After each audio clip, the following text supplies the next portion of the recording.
Bon lundi, mesdames, messieurs, depuis le Parc des Seigneurs, troisième journée pour le premier bloc et encore une magnifique journée. Vous voyez nos gens qui arrosent la piste BMX aujourd'hui. On est choyé en studio, Gilles Péloquin et toute l'équipe, parce que Victor Ayou est avec nous, le directeur technique de la BMX, mais en plus, un ancien grand coureur pendant presque 25 ans. Oui, bonjour. Bonjour, Gilles. ça va bien? Bonjour, oui, ça va bien toi? Très bien. On s'attend beaucoup de choses aujourd'hui, là. Ouais, effectivement, on a une super belle piste de BMX à Pointe-du-Lac là, qui a été refaite à neuf ce printemps-là, avec de belles courses en perspective. On a eu de très belles épreuves hier avec la course relais mixte et le contre-la-montre. Donc bien hâte de voir qu'est-ce que ça va donner aujourd'hui. Là, les jeunes de 12 à 15 ans sont très motivés et excités de vivre cette expérience-là. Et on est très choyés d'ailleurs ce matin puisqu'on est en direct. Ça va commencer à 9h30. Comme on l'explique, nous avons de 9h15 à 17h environ le BMX sur notre chaîne 1. On a un petit peu de congé pour nos deux confrères puisque Jean Lard et le tir à l'arc, ce sera à 13h30 jusqu'à 17h30 sur la chaîne 2. Et François Riopel arrivera lui vers 11h45 jusqu'à 17h20 sur la chaîne 3 et le volleyball féminin. On a les médailles après 2 jours et il y en a eu beaucoup de gagnés hier. Chaudière-Appalaches, 4 d'or, 6 d'argent, 3 de bronze, 13 prend le premier rang. Centre du Québec, belle récolte également hier. 11 maintenant au deuxième rang, 3 d'or, 5 d'argent, 3 de bronze. Laval en a 10 comme Lanaudière et Capitale-Nationale, mais le troisième rang en raison de 5 d'or comparativement à 4 pour Lanaudière et Capitale-Nationale. Lanaudière quatrième en raison de ces 3 médailles d'argent. Et il y a nos médias sociaux, c'est très important d'aller justement voir tout ce qui se passe parce qu'il y a 9 sports en action. On est un des 9 aujourd'hui avec le BMX. Donc, vous avez au bas de l'écran, justement, nos médias sociaux. Et il ne faut pas oublier nos précieux collaborateurs commanditaires comme Desjardins, Gouvernement du Québec, Sport Expert, Proxy, Oasis et le lait. Météo, très importante, température actuelle, c'est 23,3. Les vents à 9,4 km/h, l'humidité à 71 %. Donc, pluie, il n'y en a pas. On n'en veut pas. Et c'est important pour tous nos athlètes de tous les sports, les 9 en action en cette troisième journée. Il faut rappeler aussi cette ronde 3 aujourd'hui et après 2 jours en BMX, Rive-Sud, 3 médailles, 1 d'or, 2 d'argent. Richelieu-Yamaska, 1 d'or, 1 d'argent. Mauricie, 1 d'argent. Outaouais et Chaudière-Appalaches ont 1 médaille chaque région en bronze. Et les points, ça, c'est très important. Je te laisse en parler justement. Effectivement, les points sont très importants parce que c'est un cumul en fait sur les places, au final. Puis plus de régions sont représentées, plus les points sont élevés. Donc ça ne veut pas forcément dire qu'une région qui va avoir une médaille va finir dans le top des points. Donc la course est encore bien lancée là pour la deuxième et troisième place avec Richelieu, Yamaska et Mauricie. Et puis aussi pour la 4, 5, 6e place, là où c'est très serré. Rive-Sud a pris un petit peu d'avance, mais rien n'est joué encore aujourd'hui. Oui, on a eu de belles surprises, notamment en relais mix 12-15 ans par équipe hier. Oui, on a eu effectivement deux belles représentations là avec la Rive-Sud qui a placé ses 2 équipes mixtes donc sur le podium à la première et deuxième place et Richelieu Yamaska qui a placé son équipe mixte à la 3e place. Donc oui, pas toutes les régions avaient la chance d'avoir 2 équipes mixtes étant donné la représentation, mais Rive-Sud a eu la force de pouvoir les placer, donc bravo à eux. On a justement 16 dames et 32 garçons, 48 athlètes qu'on va vous présenter. Il y a beaucoup de rondes de qualification ce matin. J'aimerais que tu en parles un peu, Victor. Oui, alors on a effectivement les rondes de qualification. Là, on va commencer par les filles. On a 4 rondes de qualification de 4 coureuses. Les résultats, en fait, le placement sur la grille de départ, on va pouvoir vous en parler un peu plus tard, tiennent compte en fait du contre-la-montre, du résultat du contre-la-montre d'hier. Donc c'est un événement qui était quand même assez stratégique par rapport à la course d'aujourd'hui. Et il va y avoir 3 rondes de qualification, que ce soit pour les garçons ou pour les filles. Et à l'issue de ces rondes de qualification, les phases finales, les garçons vont avoir des quarts de finale, les filles des demi-finales. Et par contre, pour les phases finales, c'est des manches sèches, c'est-à-dire que les 2 premiers de chaque tour vont être qualifiés pour les phases finales suivantes et les 2 derniers seront éliminés. Donc oui. Et surtout, rappeler que dans la première des 4 rondes de qualification pour les dames, 4 x 4, 16, comme les bonnes Exactement. mathématiques, faudra surveiller le dossard 23 Claude Bernard de Richelieu-Yamaska. Pourquoi? Parce que Claude Bernard a terminé première hier contre la montre pour les 12-15 ans féminins devant Charlie Gravel, Rive-Sud, Lydiane Lafleur de l'Outaouais, Yasmine Drolet de la Mauricie et Florence Verrier, Richelieu-Yamaska. Un petit peu plus tard, on aura les garçons, 8 vagues de 4, les 32 en action. Et c'est Xavier Marin, capitaine national, qui a gagné hier devant Derek Senville de la Mauricie et Lowell Coss des Chaudières-Appalaches, Léo Bourassa Rive-Sud et Zachary Poirier Laurentide. Et justement, samedi, on avait un bel article dans le Journal de Montréal et le Journal de Québec sur ce jeune athlète d'ici, de la Mauricie, Ouais. Derek Senville, qui a eu un cancer du foie. Il a réglé tout ça. Il a repris 55 livres de muscles au cours de la dernière année. Il s'est présenté aux pistes de BMX. Puis hier, s'en va chercher la 2e place. Quel bel exploit de courage. Ah ouais, effectivement, c'est un vrai exemple de résilience là pour les athlètes, un exemple que tout le monde devrait prendre. Là, c'est un jeune athlète qui s'est battu contre ce cancer lors des derniers mois. Il s'est vraiment vite remis sur pied. Il a travaillé fort pour pouvoir y arriver. C'est effectivement un pilote de la Mauricie qui a très bien fait hier avec une 2e place. Donc il va être à surveiller aujourd'hui. Sérieusement, il connaît le circuit, c'est sa piste à lui, même si c'est une piste de BMX qui a été construite que récemment. Il a cet avantage par rapport aux autres. Donc on va pouvoir le surveiller. On les surveille avec le plus grand plaisir. On a 15 régions du Québec sur 20 qui sont présentes ici en BMX. Les absentes, c'est le Nunavik, invité spécial, Bourassa, Abitibi-Témiscamingue, Côte-Nord et Saguenay-Lac-Saint-Jean. On a 5 régions, malheureusement aucune fille, 2 régions, un seul participant, 9 régions, 4 participants, ce qui est le maximum, Exact. et 4 autres régions avec 3 participants. Donc, il y a 2 absences chez les garçons depuis le début. Petite blessure, donc c'est pourquoi on est passé de 34 à 32. Oui, exactement. Le BMX, ça reste un sport de contact, un sport à risque. Donc, les chutes, c'est des choses communes qu'on voit sur nos compétitions ou à l'entraînement. Donc, malheureusement, ça arrive. Et puis là, 2 d'entre eux ont vécu cette mauvaise expérience de la chute et n'ont pas pu prendre le départ aujourd'hui. Chloé Bernard, on en parle parce qu'elle a gagné hier. C'est la première qui va partir dans quelques minutes. Elle a répondu à un petit questionnaire.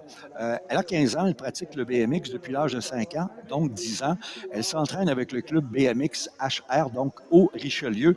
Avoir été reconnue par ma fédération comme athlète de relève, ça lui a fait énormément plaisir. Elle a dit, je suis heureuse de faire partie de l'équipe du Québec. Mon meilleur reste à venir. Et son fétiche, si on peut dire, là, sa superstition, oui, je tiens mordicus à donner un bec sur le front de mon père avant chacune de mes courses. Ouais, c'est des petits trucs que chaque athlète peut avoir là pour se motiver. C'est sûr que Chloé, c'est une athlète prometteuse à surveiller là aujourd'hui, puis dans les années à venir. Elle est jeune, c'est une athlète qui est technique, qui est dévouée pour son sport. Donc je pense que effectivement, il va falloir la surveiller aujourd'hui et puis dans les années futures. Important de vous rappeler, 9h30, donc dans quelques instants, pour être précis dans 2 minutes, nous serons à vous présenter ces 12 qualifications. Et Victor, c'est très rapide, tu me disais, avant d'entrer en ondes ce matin, chacune des qualifications sur ce beau circuit tout neuf. Ouais. Et oui. Alors c'est sûr qu'il y a une différence de vitesse chez les filles et chez les garçons, mais en moyenne, sur cette piste-là, par rapport à hier, là, on voit que c'est un 33, 34, 35 secondes pour un tour, donc c'est très très explosif comme sport. On passe de 0 à 25-30 km/h assez rapidement selon les pistes. Donc là, on a une piste qui est assez technique, avec très peu de pédalage sur le 3/4 de la piste. On a une grosse prise de vitesse en première ligne droite. Et avec ces virages asphaltés qui sont tout neufs, là, il y a 0 perte de vitesse. Donc c'est vrai que c'est très rapide, très exigeant. Là, le cœur monte très haut. On peut comparer ça à 400 mètres en athlétisme à peu près. Donc c'est une piste en fait qui fait 350 mètres, 35 secondes. On roule à peu près à 25-30 km/h dessus. Puis pour les pistes au format plus important comme les les élites roulent, sur lesquels ils roulent, on va atteindre des vitesses de 40, 50, voire 60 km/h. Donc c'est très très rapide sur ces petits vélos avec ces petites roues là. Faut être concentré. Bon café si c'est le cas, bon jus, bon verre d'eau, prenez place. Vous ne manquerez rien de l'action dans les prochaines 90 minutes. Et vous avez l'équipe qui est là ce matin avec Sophie Guérette à la réalisation, Florence Bérubé, l'assistante réalisatrice, 5 caméras pour ne rien manquer, Justin Gilbert, Thomas Renaud, Thomas Bourgoin, Marie Gamelin et Lucas Manger qui est au drone. Et on en a 3, donc absence pour ce matin, Alphée Bergeron. Donc, Chloé Bernard, Lily-Rose Galvin, Élodie Michaud. Exact, donc là on a Chloé Bernard qui s'est installée à la grille numéro 4, Lily Rose du Centre du Québec à la grille numéro 3 et Élodie Michaud à la grille numéro 2. Donc là le départ va être lancé par une annonce automatique qui va indiquer aux coureurs qu'il faut qu'ils se mettent en place, et avec un petit système de son va aussi éclairer les lumières avec une lumière rouge, 2 oranges et une verte là. Et donc à la première lumière, la pression est sur la pédale et on donne le tout pour le tout jusqu'à l'arrivée. Et tu me disais que Chloé Bernard avait le choix de la position de départ. Alors Chloé Bernard, elle a pris, étant donné sa victoire hier, elle a le corridor le plus à l'extérieur. Donc pour les motos, par contre, les corridors sont déterminés. À partir des phases finales, ils vont pouvoir choisir. Et là, stratégiquement, l'intérieur va être la meilleure place. On surveille ça avec plaisir. Chloé, Lily-Rose, Élodie dans quelques instants en action.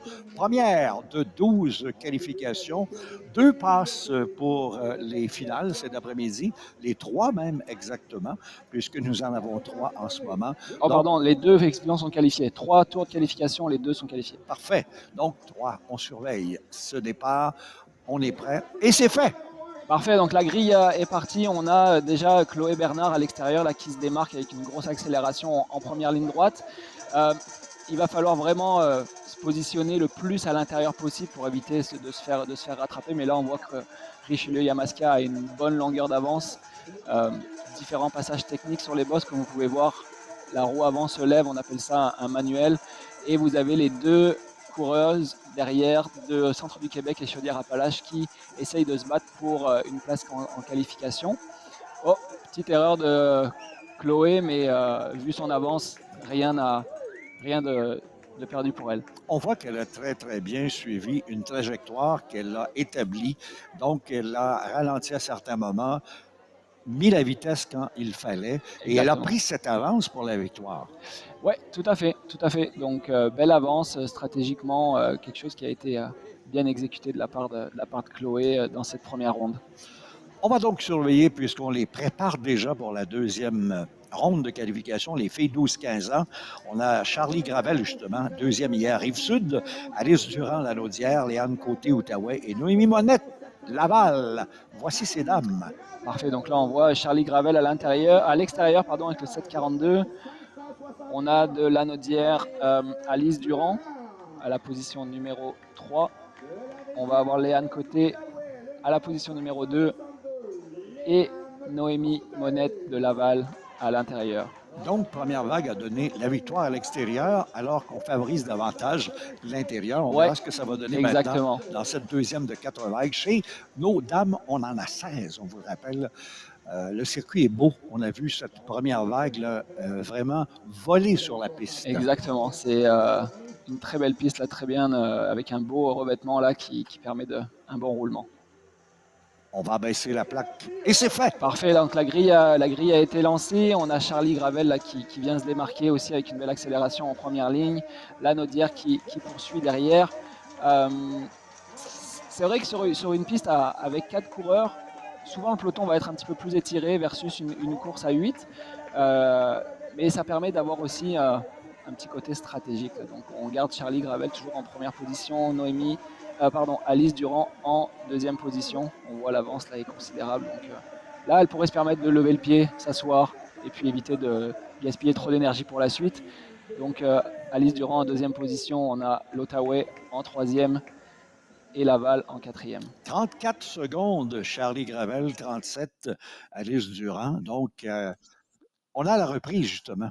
Ouais, effectivement, on le voit là au niveau de la deuxième courbe. Là, souvent, les coureurs vont passer à l'intérieur, ils vont aller s'appuyer à l'extérieur du virage là pour que la gravité puisse les maintenir et puis éviter de glisser. Donc, c'est stratégique. Elle t'a écouté, Victor. Elle a Ouais, levé le pied dans les 20 exactement. derniers mètres Parfait. parce qu'il fallait faire attention pour pas la chute, justement.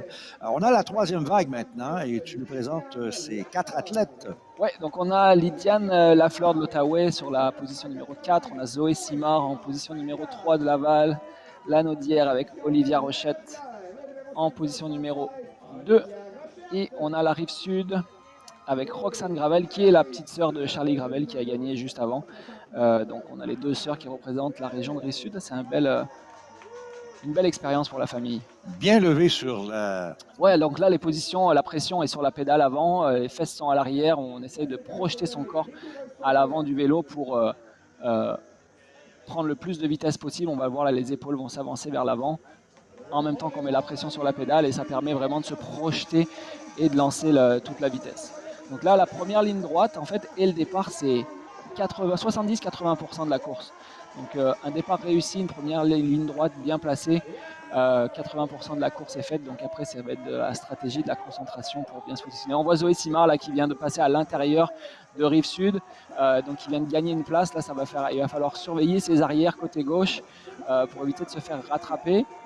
Donc là, pour l'instant, elle se positionne bien dans la dernière ligne droite là, pour aller chercher une deuxième place. Mais il ne faut pas lâcher parce qu'on a quand même une belle ligne d'arrivée là où le sprint doit être donné. Mais elle vient de maintenir sa deuxième place. 34 secondes aussi pour Lydiane Lafleur, Zoé Simard et Olivia, là, presque un photo finish. Exact. Il y avait une roue là, qui Ouais, séparait les deux. Là. ouais. Les commissaires à l'arrivée sont. Voilà. Regarde bien. On va revoir le départ Les peut-être. commissaires à l'arrivée doivent être bien concentrés. Oui. Donc, les 3 premières d'hier contre la montre viennent de passer. Exactement. Et voilà. Et la 4e, elle est là en ce moment, le 2,95.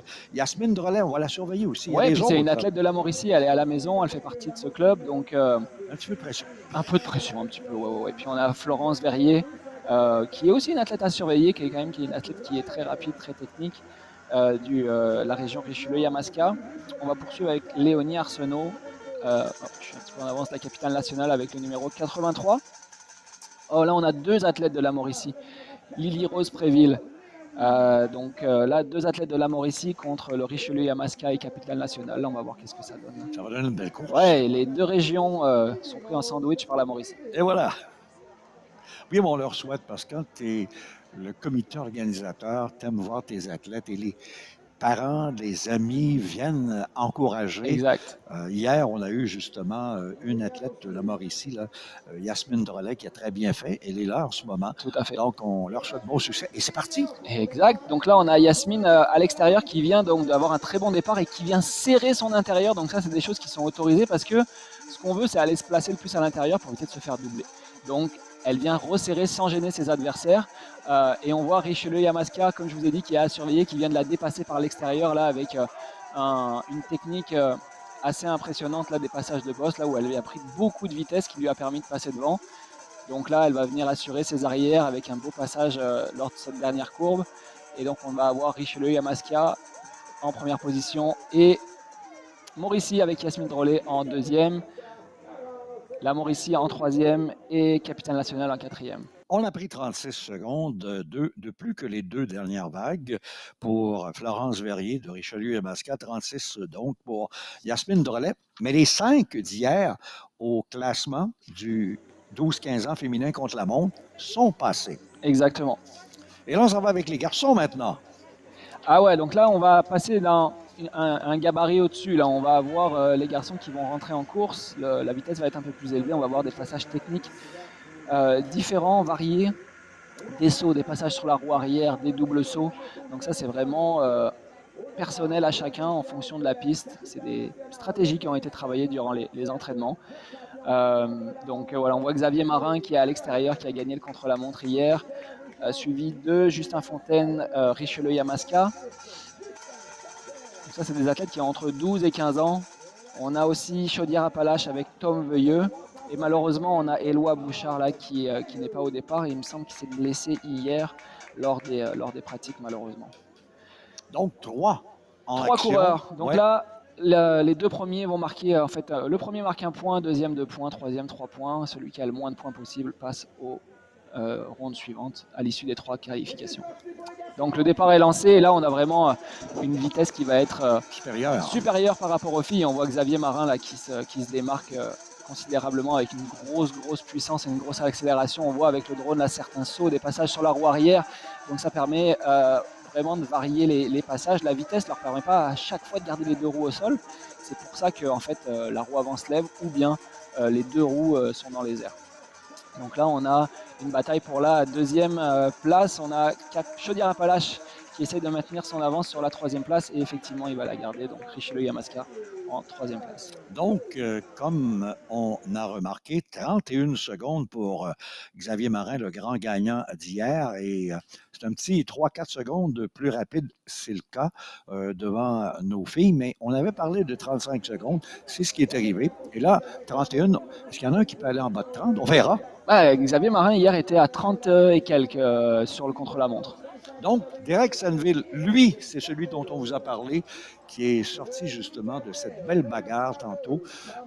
Puis 55 livres de muscle est allé rechercher pour passer au BMX. Il le voulait. Il voulait être là. Il est chez lui.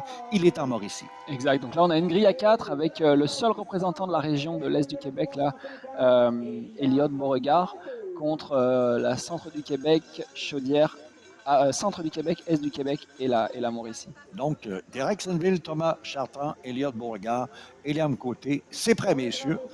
On attend le départ.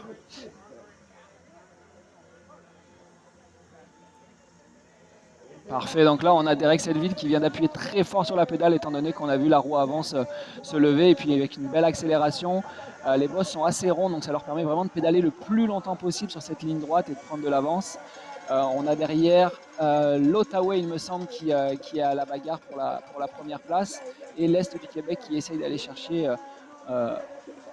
2 points pour essayer de se qualifier pour la suite des opérations. On a une chute, une petite perte de contrôle là, de l'Ottawa, donc ce qui permet à l'Est du Québec de passer en deuxième position. Espérons que rien de grave pour cet athlète de l'Ottawa, là, Thomas Chartrand. 31 secondes pour Derek Senneville. Il est chez lui, il veut aller chercher cette médaille.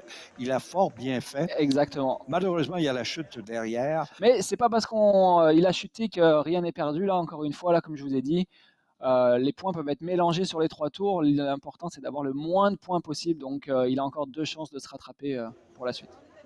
On est prêt maintenant pour la troisième vague chez les garçons. Donc la troisième vague chez les garçons, on a un athlète qui est assez surprenant, la Lowell Kous de Chaudière-Appalaches qui est à surveiller. Vous allez voir là, il a quand même un bagage technique assez impressionnant. Jacob Poudrier du centre du Québec. On a ensuite Léo Quentin de la région des Laurentides et Elliott Fournier de l'Outaouais. Donc les gabarits peuvent changer, il est fier de représenter sa région. On l'a vu avec le chandail, effectivement. Oui. Donc là, à surveiller, regardez bien l'athlète à l'extérieur de votre écran. Lowell Kous. Lowell Kous, effectivement. Une belle accélération première ligne et les passages techniques sont assez impressionnants. Troisième hier, au contre-la-montre. Donc là, le départ est lancé. Comme vous pouvez voir, la Jacob, en termes de gabarit, est un peu plus grand, mais ça n'a pas empêché à Lowell de se démarquer. Vous allez voir, là, les passages techniques, comme je vous l'ai dit, sont variés. Des passages sur la roue arrière, des sauts. Donc on a une belle, même là, des passages en manuel, comme je vous ai dit. 2 creux de bosse ont été passés. Là, ça veut dire que la vitesse est assez élevée pour faire ce genre de passage-là. On voit bien là les 4 athlètes qui sont bien démarqués avec le Chaudière-Appalaches en première position, Centre du Québec en deuxième position. On va avoir Laurentide en 3 et Outaouais en 4. Donc, 31 secondes là aussi, un peu comme tantôt Derek Senneville et Xavier Marin. Donc, on est bien dans ce 31 secondes, mais ce départ de Kous a été magique. Oui, effectivement. L'important, c'est vraiment de se jeter par-dessus le vélo. Là, avec l'appui sur la pédale, ça permet vraiment de se projeter en avant. Moins la roue avant se lève, plus le départ va être meilleur. Donc ça, c'est très important. On était 4e hier, Léo Bourassa, il est là, le 2,43 de la Rive-Sud, avec 3 autres participants. Effectivement, Léo Bourassa qui fait partie de la Rive-Sud, là, c'est une belle région qui est représentée au niveau du BMX avec les 2 médailles qu'on a vues hier. On a ensuite pour la région de Laval, Gabriel Boisse. Chaudière-Appalaches va être représenté par Raphaël Thibault et 2 représentants de Laval et des frères. En plus de ça, Édouard et Gabriel Boisse qui sont dans la même course. Donc ça, Bagarre des frères. ouais, on le voit souvent dans le BMX, là, des C'est frères et vrai. sœurs ou 2 frères ou 2 sœurs. Oh, c'est bon. Je parle en connaissance de cause. Oui. Donc, effectivement, ça se voit souvent, puis ça permet vraiment de vivre notre sport en famille. On est prêt pour cette quatrième vague de 8 du côté des garçons. Parfait. Donc là, encore une fois, étant donné que les temps ont été, pardon, les motos ont été qualifiés, ont été faits en fonction du contre-la-montre, tous ceux qui sont à l'extérieur sur la première vague sont les meilleurs temps de la journée d'hier. Donc c'est souvent les athlètes à surveiller. Et là, on le voit encore une fois, ça fonctionne avec Léo Bourassa qui prend la tête, Gabriel Boisse en deuxième, et on a l'Outaouais, si je ne me trompe pas, Chaudière-Appalaches, pardon, en troisième position. Donc là, c'est des courses qui sont assez étirées, comme je vous l'ai dit, mais sur le vélo, quand on y est, qu'on soit 8 ou 4, ça ne change rien. Là, on se donne à fond jusqu'à l'arrivée. Et là, le meilleur temps là, des 4 vagues, Léo Bourassa, 30 secondes qu'il est passé sur la ligne blanche. Ouais, Wow! ouais, alors ça dépend des compétitions. Il y a certaines compétitions où on va utiliser des transpondeurs pour avoir des temps de référence. On n'est pas encore rendu au Québec où on utilise les transpondeurs pour les systèmes de qualification. Ça va venir un jour, mais à des niveaux de compétition supérieurs, effectivement, le temps va compter. Donc, même si on est premier, l'important, et ce qu'on nous apprend dès qu'on est jeune, c'est de jamais lâcher et d'aller jusqu'à la ligne d'arrivée à fond. Parce qu'on en a vu des surprises là à plusieurs reprises et pas qu'en BMX. Donc, la victoire se joue jusqu'au bout. On a eu Zachary Poirier des Laurentides, 5e hier, qui part de l'extérieur lui aussi. Hugo Laforêt, son coéquipier Laurentide également est là. Noah Réma du Sud-Ouest. Et enfin, un de l'Estrie, Justin Boutin, puisqu'on avait l'absence d'Éloi Bouchard plus tôt. Eh oui, oui, exactement. Donc Justin représente sa région chez les garçons. Il me semble qu'ils sont... ils sont 2. Il y en a un autre dans la dernière vague, mais ils sont 2 au lieu de 3 là, à la suite du retrait des lois. Donc on est parti là sur la 5e vague au niveau des garçons. Pardon. Zachary Poirier qui prend de l'avance et qui prend le devant de la course, suivi par son coéquipier des Laurentides, Hugo Laforêt.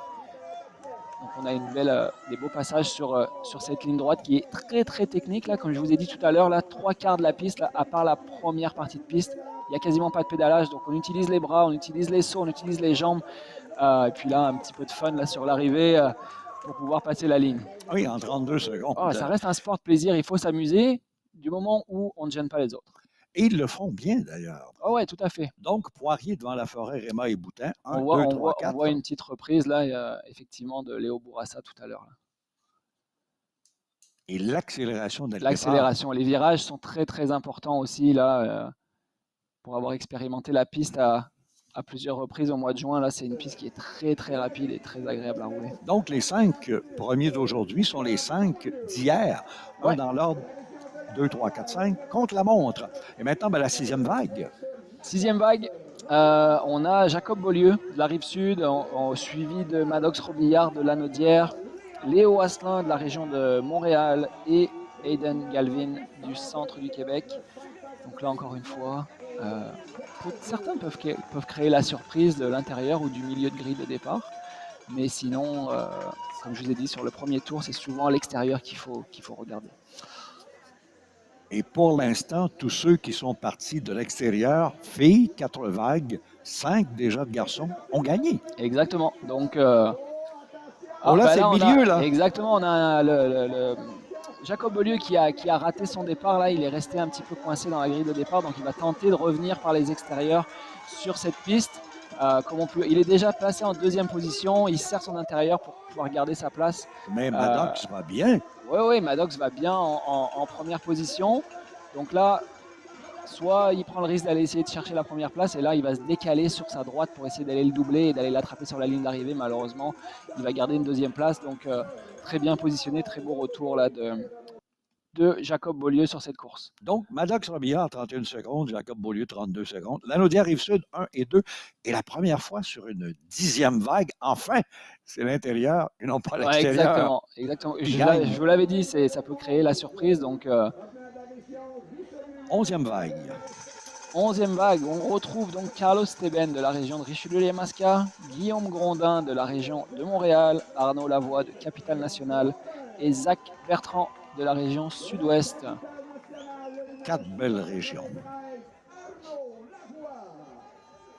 Le plus gros gabarit est si on veut, au centre, là, le 7,96 comparé aux 3 autres.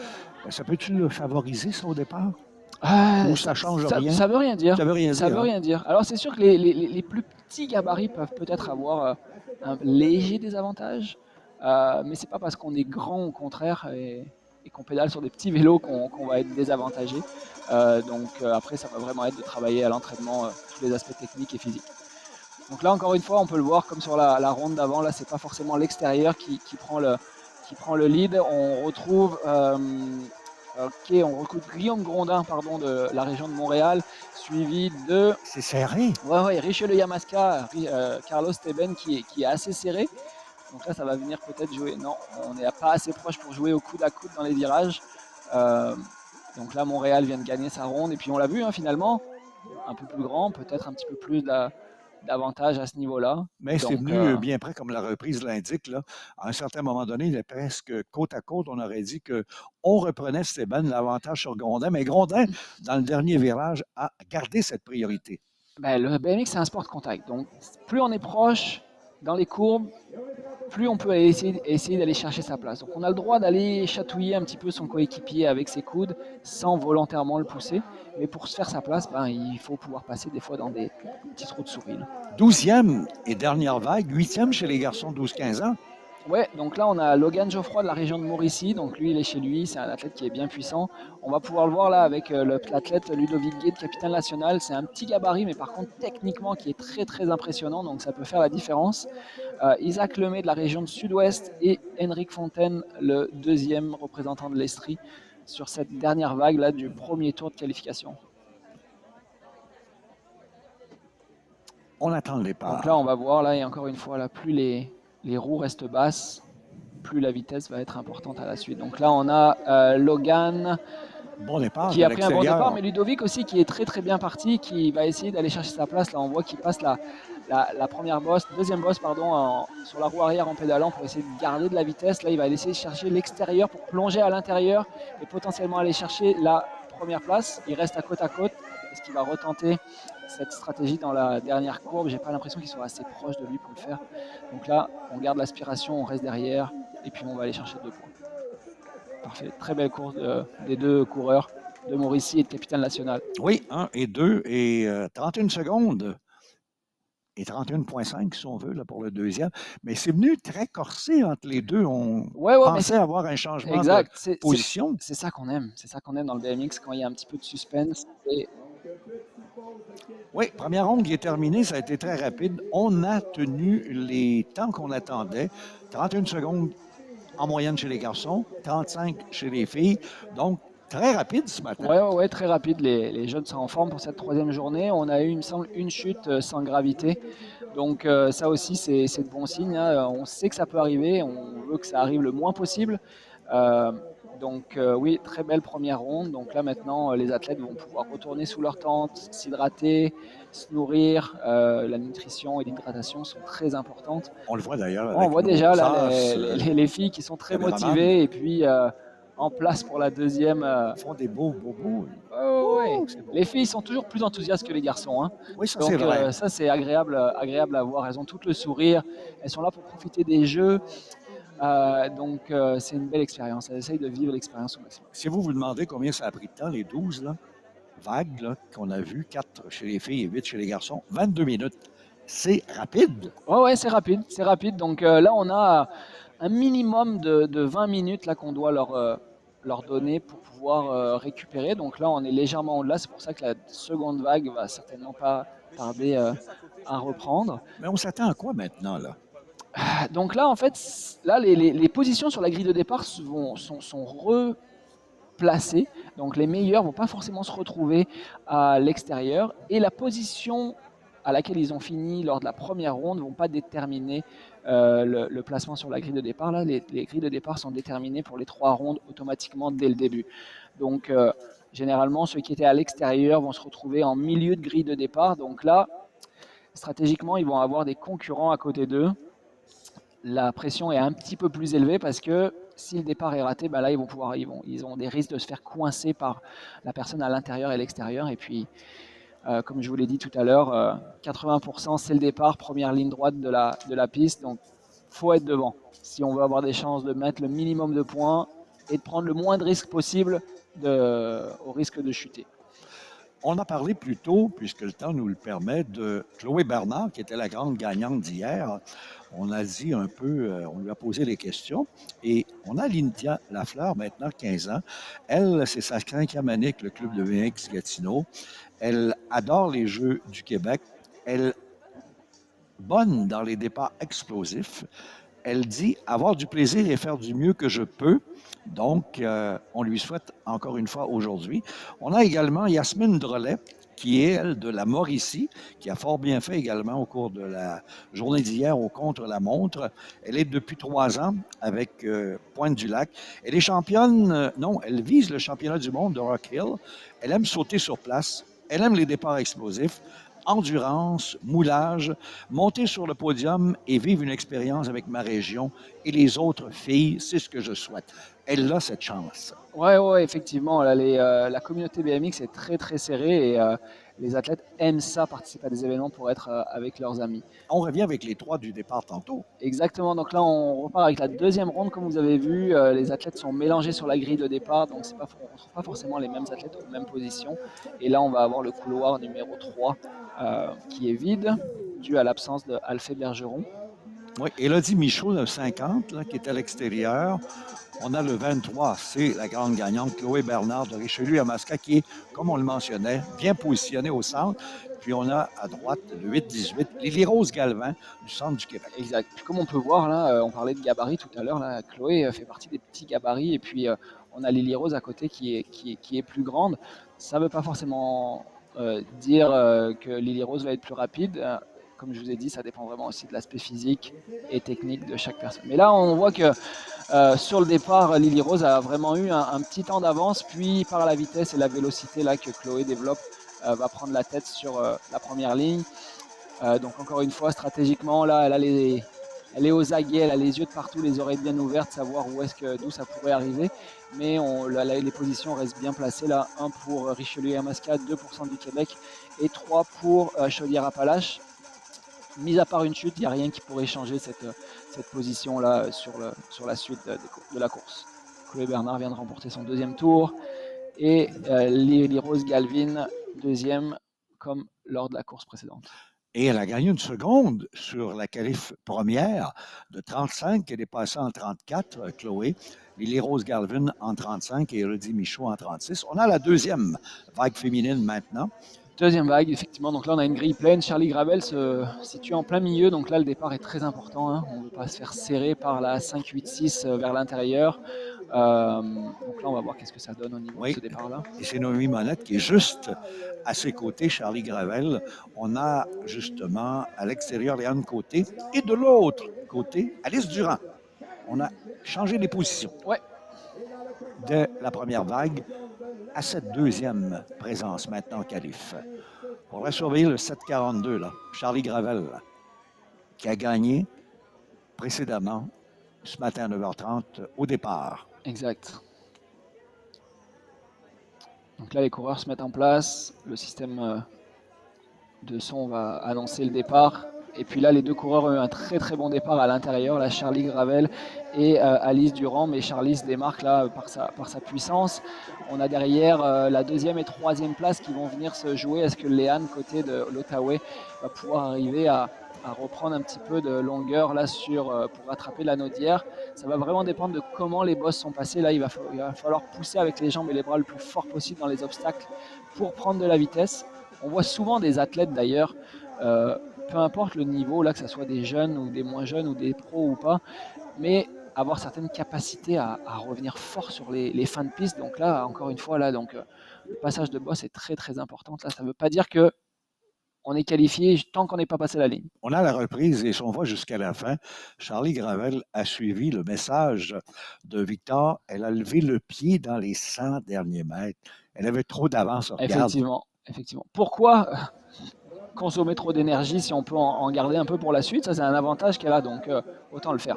Il faudra la surveiller à la toute fin, là, parce que ça va être toute une bagarre de Si première on place. prenait les temps pour les qualifications, là, par contre, ça aurait été une autre chose. Là, catastrophique un peu. Ah ouais, dans ces cas-là, oui. On a la troisième vague avec Lydiane Lafleur qu'on va surveiller, qui est aussi à l'intérieur. On a à l'extérieur le 5,76 qui est Olivia Rochette, 7,69 Roxane Gravel et on a à droite, si on veut, là, le 9,80 Zoé Simard, Saint-Pierre. À surveiller, donc ça c'est une belle vague. Ouais, une belle vague. Il me semble que Lydia Lafleur avait gagné son tantôt devant tour. Zoé Simard, Saint-Pierre. C'est une moto qui est une qualification qui est très bien équilibrée. Donc ça va bien là, côte à côte là. On peut le voir là, ils sont côte à côte là. Roxane Gravel va devoir essayer de prendre sa place. Donc est-ce qu'elle va aller pouvoir chercher l'intérieur? Des fois on ne pense pas qu'on passe à l'intérieur étant donné que c'est assez serré. Mais quand on regarde de l'extérieur, finalement, il y avait de la place de passer le guidon là, et puis c'est le plus important. Donc là, on voit que Roxane conserve sa deuxième place, Zoé Simard de Laval en troisième place, et Olivia Rochette de la Naudière qui ferme la marche. Un petit 36 secondes là aussi, on a levé le pied à la fin. Donc, Lafleur devant Gravel. Saint-Pierre et Rochette. On a eu une reprise du départ là, effectivement. Il y avait deux coureurs qui étaient, deux coureuses qui étaient côte à côte au départ. On a fait attention parce qu'il aurait pu avoir risque de collision et accident. Exactement. Troisième vague qui est donc faite, la quatrième et dernière chez les filles. On a à l'intérieur la gagnante tantôt. On a Florence Verrier qui est à droite. Oui, donc qui est située à l'intérieur de la piste. Oui. Donc avec un léger avantage, donc là par rapport à Yasmine Drolet qui est à sa droite, il va falloir faire attention là parce que comme on l'a vu tout à l'heure, elles étaient proches toutes les deux. Oui, Verrier 9,22 avait terminé devant le 2,95 Drolet, Arsenault le 83 et Préville le 5,88. Donc là c'est un moment vraiment de concentration là pour les coureuses là. Important les points là. Oh ouais, important. C'est la deuxième vague, c'est important. Donc là, on va voir comment les deux de l'intérieur se démarquent. Yasmine a eu un meilleur départ, on peut le voir tout de suite. Et là, elle tente tout de suite de serrer Florence vers la ligne blanche pour qu'elle puisse faire sa place. Et puis ça a payé étant donné qu'elle a pris déjà un vélo d'avance. Florence, derrière, va tenter de revenir sur elle pour une première place. Mais on va le voir là, justement, Florence de Richelieu-Yamaska pousse bien dans les bosses avec un léger passage stratégique dans le virage où elle vient essayer de passer l'intérieur. Les deux coureuses, là... de Mauricie et Richelieu-Yamaska ont pris de l'avance sur le reste du groupe. Encore une fois, là, les virages position de Richelieu-Yamaska sont légèrement plus basses que Yasmine, qui lui permet de garder... Oh! Photo finish? Ouais. Peut-être. On est assez proche. On est très proche. La reprise va nous l'indiquer. Oh, que ça a été toute une course, peut-être la meilleure chez les dames de la journée jusqu'ici. Exactement. Voilà, je vais miser sur... avec l'expérience sur Yasmine Drolet en première position et Florence en deuxième. On va voir. Par rapport à ce qu'on a vu. On aurait changé le départ du matin et la première course. Ouais, oui, je pense que oui. Oui, je pense que oui. On peut. L'angle de la caméra nous permet pas tant de voir, mais d'après ce que. Celle qui était vraiment à l'extérieur, par une demi-roue. Exactement. On verra tantôt. On va chez les garçons, on en a trois, on le rappelle, pour cette deuxième qualif. Messieurs, Xavier Marin, lui, le dossard 7,37 est à l'intérieur. On a à l'extérieur le 7,86 Fontaine de Richelieu-Yamaska et Tom Veilleux, un petit peu plus à côté, de Chaudière-Appalaches. Marin avait gagné devant Veilleux et Fontaine tantôt. Surveillé pour le 7,37 qui est le grand gagnant d'hier contre la montre. Capitale nationale. Oui, on a deux beaux clubs de BMX en capitale nationale avec le club de Québec Saint-Augustin et puis le club de Beauport. Donc on a une belle représentation de cette région au jeu. Donc là, les yeux sont rivés soit sur les lumières ou bien les oreilles grandes ouvertes pour entendre les petits bip bip. Et là, on voit que Xavier est parti très vite. Lui qui était à l'intérieur se retrouve légèrement à l'extérieur dans la première ligne droite. L'idée là, c'est vraiment de se positionner le mieux possible dans les courbes pour ne pas perdre de vitesse là, et on passe en milieu de virage étant donné qu'il sait qu'il a de l'avance. Là, il n'a aucun risque de se faire doubler. Et le jeune Tom Veuilleux, qui avait chuté tout à l'heure, il me semble, lors de la première moto, va terminer deuxième deuxième, effectivement, c'est confirmé, avec Richelieu Yamaska en troisième place. C'est un peu comme le scénario précédent. 1, 2, 3, Marin, Veilleux, Fontaine. Ouais. Donc, les points s'accumulent à ce moment-ci. Exact. Et l'avance a été quand même bonne d'environ 3 secondes. Maintenant, celui qui avait gagné plus tôt, le 5,90, est aussi à l'intérieur d'Éric Senneville, l'athlète de la Mauricie à surveiller, devant Eliam Côté, lui deuxième, et Elliott Bourgard et Thomas Chartrand. Donc, ça promet, là, surtout entre le 3,50, Eliam Côté et le 5,90, l'orgueil de la Mauricie. Ouais. D'Éric Senneville. En fait, c'est mon erreur là, c'est pas Tom Veuilleux qui est tombé tout à l'heure, là c'est le 9,02 là, Thomas Chartrand qui est tombé tout à l'heure alors qu'il était deuxième, et c'est Elliott Beauregard qui avait pris sa place. Donc là on va voir qu'est-ce que ça donne. Il doit tout donner là. Oh oui, il faut qu'il donne tout là, je veux dire, chaque point compte, c'est... Il va être là plus tard Exactement. dans la journée. Au cumul des points, c'est les deux premiers qui vont être qualifiés pour la suite des événements. Donc là, on voit la grosse puissance au départ au niveau de l'Outaouais et de Mauricie, avec une légère prise d'avance de Derek Senneville, là, avec ses 55 litres de muscle qu'il a pu prendre en plus. Bah, ça se voit, là, il appuie sur les pédales comme ça il paye, faut. Là. Ça paye, effectivement. Et là, on a Elliott Beauregard à l'intérieur et qui va venir jouer du coude. Ah, ça, c'est des belles trajectoires là, au niveau des deux coureurs. Là.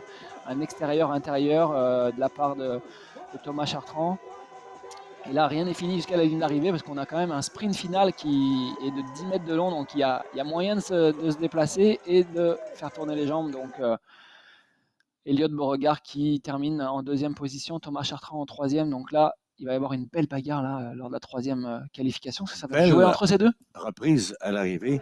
On n'a malheureusement pas les chronos là, de tantôt.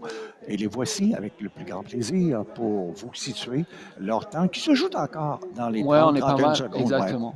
Donc là, on est rendu à la troisième vague de cette deuxième qualification chez les garçons avec Lowell Coast qui se situe donc à la grille numéro 2. On a Jacob Poudrier qui se situe à la grille numéro 1, Léo Quentin à la grille numéro 4 et Elliott Fournier à la grille numéro 3. Oui, ce sont les deux, là, côte à côte, 782 et 144 exact. Qui ont fait 1 et 2 tantôt, Coast et Poudrier à surveiller. À surveiller. Tout à l'heure, il me semble que Centre du Québec avait eu un départ un peu plus avantageux que Chaudière-Appalaches. Mais il est revenu. Oui, on va voir, là il est à l'intérieur. Donc on va voir qu'est-ce que ça donne au niveau de sa position.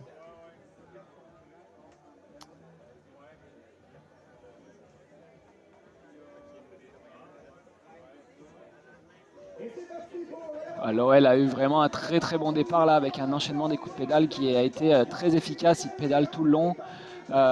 Les poussées dans les bosses sont très impressionnantes. Là, Jacob de Centre du Québec ne peut rien faire contre ça malheureusement. Et là, il est en deuxième position. Il est quand même très bien placé.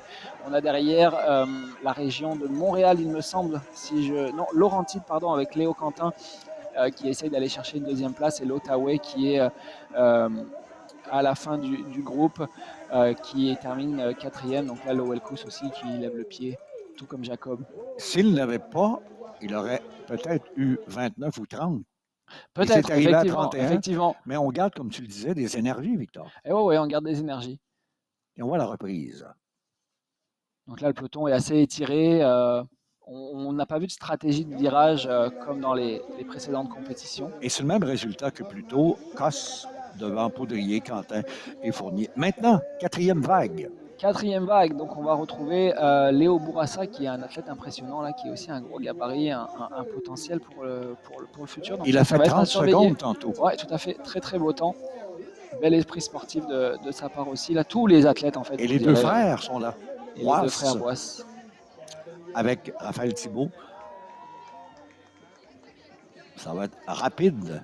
Rive sud à surveiller. Exact. Du moment où ils se mettent debout, c'est que le signal sonore est lancé. Voilà. La position de départ est prise et puis on observe les feux dès que le feu s'allume. on se projette à l'avant, comme c'est le cas. Là, Léo a eu un très très bon départ. La roue avant ne s'est pas levée, et au contraire, c'est ce qu'on veut. On veut que ça soit le plus proche du sol pour éviter de s'écraser au départ là et avoir un temps mort. Donc on poursuit sa course.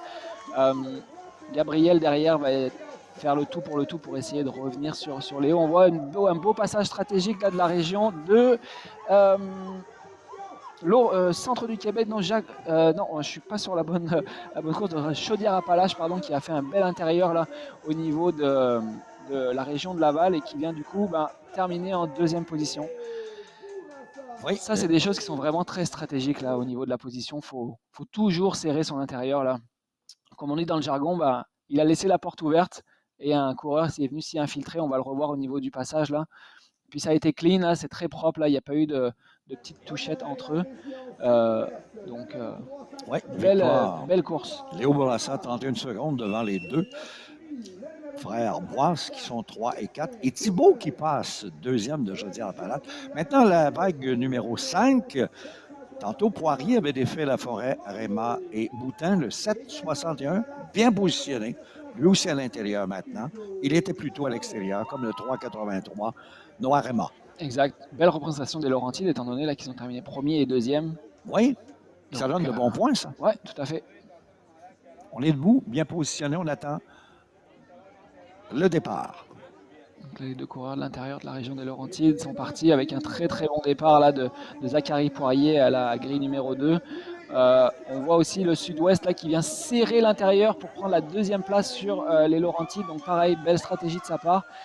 Finalement, c'est lui qui va avoir le plus de pression là, parce qu'il ne veut pas se faire doubler. Et puis, est-ce que le deuxième coureur des Laurentides, très belle stratégie là, il vient le coincer à l'extérieur de manière très propre et naturelle. Encore une fois, on le voit là. Est-ce que Laurentide va chercher l'intérieur? Oui, c'est ce qu'on veut, ça. Une belle trajectoire, un petit coup de coude. Et puis, il vient prendre sa place. C'est propre, c'est légal. Et très belle course là. On commence à avancer dans la journée, puis les courses deviennent un peu plus excitantes. Et Poirier l'emporte à nouveau, mais on a dû travailler fort pour que Laforêt revienne à la dernière seconde et passe Réma, qui lui avait ravi la deuxième. Magnifique pour terminer course. troisième. Oui, les deux une des bonnes courses. On arrive à la sixième vague maintenant. Et on retrouve tantôt Robillard de la Naudière, le 6,87 qui a pris le couloir extérieur. On a Steban qui est Beaulieu, donc. On va surveiller aussi le 2,23, Léon Asselin de Montréal. On voit que le 7,46 par rapport aux trois autres, là, a un gabarit supérieur. Oui, et ça peut faire la différence quand même au départ. Il a terminé deuxième tantôt, Beaulieu. Et c'est Maddox Robillard de la Naudière. Ouais, mais il me semble que tout à l'heure, il avait raté son départ. Avait raté son départ. Ouais. Oui. Donc là, on va voir s'il va se recentrer sur son départ pour pouvoir prendre de l'avance, je doute pas. Ouais, le départ n'est pas raté, mais le pilote de l'intérieur de l'Outaouais a vraiment mis un gros travail de puissance et a fait sa place pour pouvoir se positionner en première position. Est-ce que là, Jacob va pouvoir se positionner à l'intérieur de la courbe? On va voir qu'est-ce que ça donne. Pas assez, la porte a été bien fermée, donc pas moyen d'aller passer l'intérieur. Il y a encore une opportunité dans le dernier virage.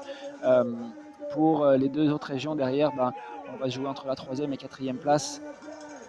J'ai l'impression que les jeux sont faits là, c'est premier Outaouais, deuxième Rive-Sud.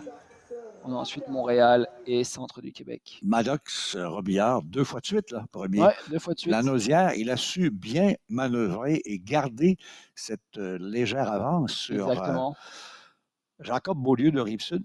Deuxième, on va peut-être avoir une autre chance d'être premier bientôt. Hey, 7e vague. Donc 7e vague, oui, on va retrouver donc Carlos Teben à la grille numéro 2, Guillaume Grondin à la grille numéro 1, à l'intérieur Arnaud Lavoie qui lui va se situer tout à l'extérieur de la grille, et Zach Bertrand du Sud-Ouest à la position numéro 3. Grondin de Montréal premier tantôt, et Teben Richelieu à Mascate deuxième. Est-ce qu'on veut s'échanger cela, messieurs? Allez, on va voir qu'est-ce que ça donne. C'est sûr que le 3e va vouloir aller chercher une 2e place pour s'assurer une potentielle victoire. Oui, Arnaud Lavoie, le capitaine national tantôt, et Zach Bertrand Sud-Ouest, 4e. Deuxième chance. Ouais. Et ça va vite. Oh, et ça va vite là. C'est technique, c'est rapide. On apprécie de voir les jeunes évoluer sur cette belle piste. C'est parti, on a un beau départ là qu'on voit vu du ciel. Là, c'est magnifique. On peut voir là que les athlètes peuvent se démarquer rapidement avec Carlos Teben de Richelieu-Yamaska qui a sorti un gros travail de puissance et derrière qui est poursuivi par Guillaume Grondin de la région de Montréal. Arnaud Lavoie poursuit en troisième place. Il tente de prendre sa place dans la deuxième courbe à l'intérieur, mais malheureusement ça ne paye pas. Donc il a perdu un peu de vitesse. Les deux premiers coureurs prennent de la distance. Richelieu-Yamaska va terminer en première position, Montréal en deuxième. Mais quand même un bel effort là d'Arnaud Lavoie là, de la région de Capitale-Nationale là, qui a tenté de prendre sa place en deuxième courbe. Peut-être qu'on va le voir sur la reprise. À l'intérieur ici, il est positionné malheureusement légèrement trop en retrait là, pour faire sa place, mais ça aurait pu payer. 31 secondes, donc ça a bien été pour justement Carlos Esteban et Grondin second. Donc, on s'est échangé la première place les deux, Ouais. on promet tantôt là. Exactement. Hey, dernière vague déjà avec Logan Geoffroy de la Mauricie, Ludovic Gué de Capitale-Nationale, Isaac Lemay du Sud-Ouest et Henrique Fontaine de l'Estrie. Tantôt, Geoffroy avait défait Gué à l'arrivée. Ouais, tout à fait. Donc encore une fois là, les deux avaient eu un très très bon départ là, mais Logan, un peu plus puissant, s'était démarqué sur la première ronde de qualification. Donc, Geoffroy de l'intérieur, à sa gauche, on retrouve Gué de Capitale-Nationale. Donc, à surveiller 1 et 2 tantôt, les dossards 5,83 et 8,88. À voir qu'est-ce que ça va donner sur ce départ. Okay, un gros départ quand même des deux coureurs à l'intérieur. Là, malheureusement, Ludovic prend la deuxième position. Logan Geoffroy de la Mauricie prend la première position. Là, vous avez pu voir là, une belle vue là au niveau du drone. Est-ce que Ludovic va essayer d'aller chercher une stratégie dans le virage? Oui, un bel extérieur, intérieur-extérieur. Troisième ligne. L'aspect technique de chaque coureur peut vraiment faire la différence. Comme je vous ai dit, là par contre, le gabarit chez les garçons peut avoir un impact là sur les passages techniques. Là, plus les jambes sont longues, plus on va pouvoir pousser fort dans les obstacles. Donc là, peut-être que les petits gabarits sont un peu plus désavantagés dans ce genre de ligne avec des trous de partout. Là. On peut pas pédaler. Donc c'est de pousser avec les jambes qui fait la différence. Même scénario que tantôt, 1, 2, 3, 4, Geoffroy Gué, Lemay, Fontaine. Et on a bien sûr cette deuxième ronde de terminer de 12 vagues, 4 chez les filles et 8 chez les garçons. Deuxième ronde qui est terminée, donc effectivement la troisième qui va arriver sous peu va être Elle très devient importante. importante là, Elle est très importante parce que pour ceux qui ont leur première place, je vous dirais que bon ils ont 2 points, même s'ils terminaient deuxième, ça ne changerait pas grand-chose par rapport à ça. Comme je vous ai dit, normalement dans un système de course classique, moins on a de points, plus on est avantagé pour le choix des corridors pour la suite, pour les phases finales. Mais là, par contre, au Jeux du Québec, c'est le contre-la-montre qui les détermine. Donc ce qu'on veut, c'est pas oui, c'est avoir le moins de points, mais c'est pouvoir passer dans la suite. Donc là, ceux qui ont terminé deuxième, troisième vont avoir un peu plus de pression. Les personnes qui ont terminé quatrième vont devoir cravacher encore plus d'avantages pour pouvoir essayer d'aller chercher la première place. On a des athlètes, autant filles que garçons, qui ont été premiers, premières dans les 2 premières compétitions vagues du matin. Donc, c'est important dans la troisième de bien regarder le parcours, mais de ne pas faire d'erreur et pas de chute en particulier. Non, c'est sûr que ce qui est très très important dans ces phases-là, c'est de ne pas aller essayer des choses qu'on n'aurait jamais fait. C'est la course, les temps de pratique ont été faits avant. Si on a essayé des choses et qu'on garde certains passages dans notre poche, mais qu'on l'a testé, go, c'est peut-être le moment de le faire, mais c'est pas le moment d'aller tenter des nouvelles choses au risque de perdre des points. Donc, les filles nous ont un beau bonjour, encore une fois. Elles sont prêtes, elles attendent, elles ont hâte de revenir. On a eu 2, 3 athlètes masculins seulement là, qui ont joué le jeu de la roue dans les airs, pas garder les 2 roues au sol. Il faut faire attention parce qu'avec la vitesse, quelquefois, ça peut tourner. Oui, effectivement. Et puis, je vous dirais que la météo peut avoir des enjeux vraiment, des impacts vraiment importants parce que il suffit qu'il y ait beaucoup de vent et que si les roues sont hors du sol, là par contre il peut y avoir des risques de déséquilibre et que l'athlète puisse chuter. Mais là, au vu des arbres, au vu des drapeaux, là, le vent est très très faible. La piste a été faite aussi en fonction, là, avec des lignes qui sont axées par rapport au vent, qu'elles soient de dos ou de face. On ne veut surtout pas qu'il y ait une piste de BMX avec des vents de côté, parce que c'est là où ça devient très très dangereux. Donc généralement, les pistes sont conçues en fonction de l'orientation des vents. Puis quand il y a du vent, on adapte aussi ces passages techniques. Oui, le vent a chuté à 6 km, les rafales à 9. C'est la journée parfaite. Oui, la température est passée de 23 à 25 On ne peut et pas demander l'humidex mieux. 28. Non, c'est parfait pour l'instant. Et on revient avec la troisième présence des filles. Mesdames Bernard, Galvin et Michaud. Bernard qui a le 23, c'est la grande championne. Elle a tout gagné depuis hier. Elle fait un beau bonjour. Exact, elle est motivée, elle a le sourire. Lily Rose Galvin, 8-18, est au milieu. Elle se lève. Et on a Élodie Michaud qui est là également, le dossard 50. 2 fois Bernard première, 2 fois Galvin deuxième, 2 fois Michaud troisième ce matin. Donc là, étant donné que c'est la troisième, s'il y a égalité, c'est la troisième ronde de qualification qui va compter. Là, Élodie Michaud a un gros travail à faire. Et puis, je vois qu'elle a bien eu le message, parce il me semble qu'elle est passée devant le centre du Québec. Non, malheureusement, là, le centre du Québec a fait le forcing en première ligne droite pour garder sa position de deuxième. Mais si Élodie Michaud va chercher une deuxième place, on va avoir une qualification de sa part, étant donné que les points auront été ex-aequo avec Centre du Québec. Donc là, Richelieu Yamaska avec Chloé Bernard a pris de l'avance, prend pas de risque, ça sert à rien. Et Centre du Québec deuxième. Donc là, les deux athlètes Chloé Bernard et Lily Rose Galvin vont être qualifiés pour les demi-finales. Peut-être dans les 35 secondes pour le chrono. Donc, pour Chloé Bernard, comme tantôt, Lily Rose Galvin et Élodie Michaud, donc les 3 fois. 1, 2, 3. Exact. Et là, c'est Charlie Gravel qui est à surveiller également. 7,42, on la voit, la rive sud. Première 2 fois. Alice Durand, le 5,61. 2 fois deuxième. 2 fois troisième. Léane Côté, le 5,62. Et le 5,86 de l'extérieur. Noémie Monette, 2 fois quatrième. Exact. Donc là, on a Charlie Gravel qui cumule 2 points. Alice Durand 4, Léane Côté 6 et Noémie Monette 8. Donc là, il n'y a pas de temps de risque pour Charlie, mis à part si elle termine dernière dû à une chute, mais on va pas espérer que ça arrive. On ne le souhaite pas. Non, pas du tout. Elles vont bien, nos filles, là. Nos 16 en action. On n'a eu qu'une chute, finalement, chez un garçon. Pour l'instant, qu'une chute, ça se porte bien. Oui. On a un beau départ, là, de Charlie, comme tout à l'heure, avec une belle accélération en première ligne droite. Et Alice Durand aussi, qui pas mal copié-collé là, des 2 premières courses, avec un petit peloton qui est bien étiré. Donc là, l'idée, c'est vraiment de ne pas prendre de risque, de garder sa place. Elle va bien, elle est prudente, là. Ouais, Elle le sait, elle a le premier rang. Exactement.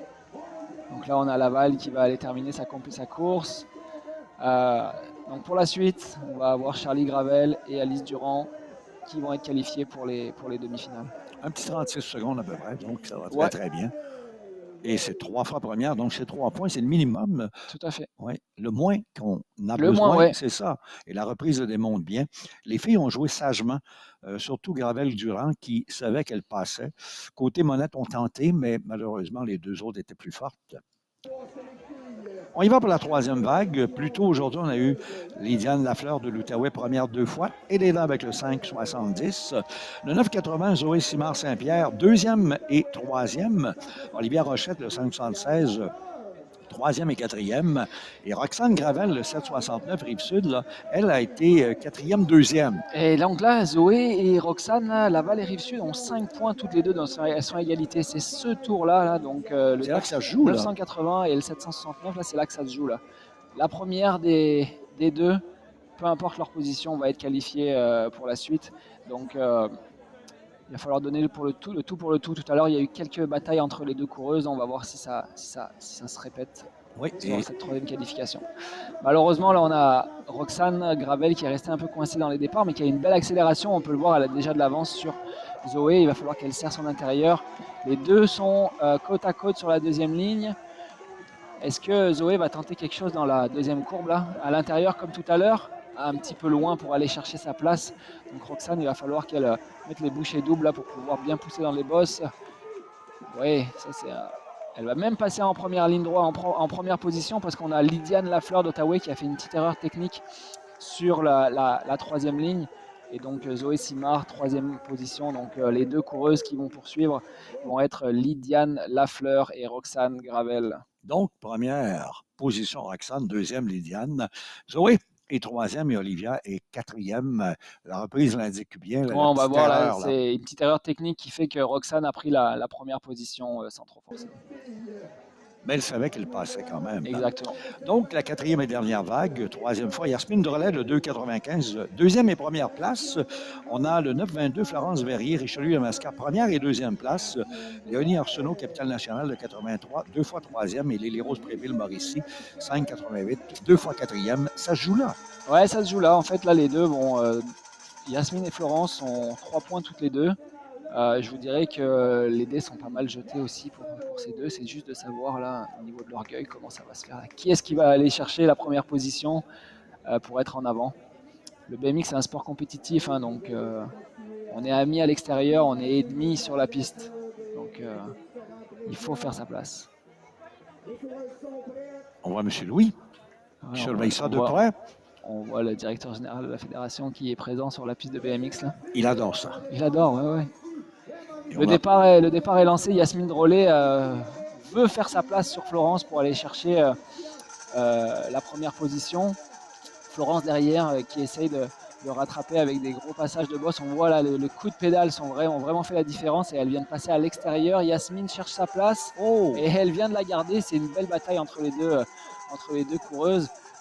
Malheureusement, Yasmine a cédé sa première place à Florence. Donc Florence va gagner ce tour et Yasmine va terminer deuxième. Donc les deux coureuses ont bien pris de l'avance sur le reste et vont être qualifiées pour la suite de la compétition cet après-midi pour les demi-finales.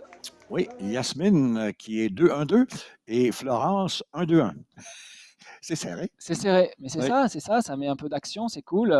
Les jeunes en profitent et puis c'est pas parce qu'il y a eu un petit passage serré comme ça qu'elles vont pas se féliciter là. La communauté BMX est très serrée, tous les athlètes se félicitent à la fin des compétitions, donc c'est un bel esprit sportif.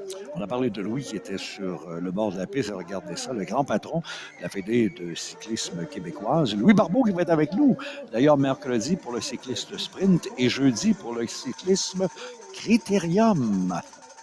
On a les trois de tantôt, Xavier Marin a surveillé Justin Fontaine et Tom Veilleux. Veilleux à 2 deuxièmes, Fontaine 2 troisièmes et Marin 2 premières, la capitale nationale d'ailleurs. Ouais, donc là il se retrouve à 3 coureurs. Fontaine peut causer la surprise s'il termine deuxième là. Oui, effectivement. Ouais, malheureusement je pense que pour Justin ça va être compliqué là, parce que même si Tom termine en dernière position, il cumulerait 7. Faudrait que Justin gagne en fait pour que ça puisse être ex-aequo et qu'il puisse passer. Marin qui vole. Là. Marin, ouais, il est parti lui. Il est parti devant, il profite de la piste, du soleil. Lui, il s'amuse. Ouais, il se dit plus vite je suis arrivé, plus vite je vais pouvoir récupérer pour la suite finir des sur opérations. Une roue? Avec un petit saut pédalé. Oui. Ouais. C'est bon. 31 secondes.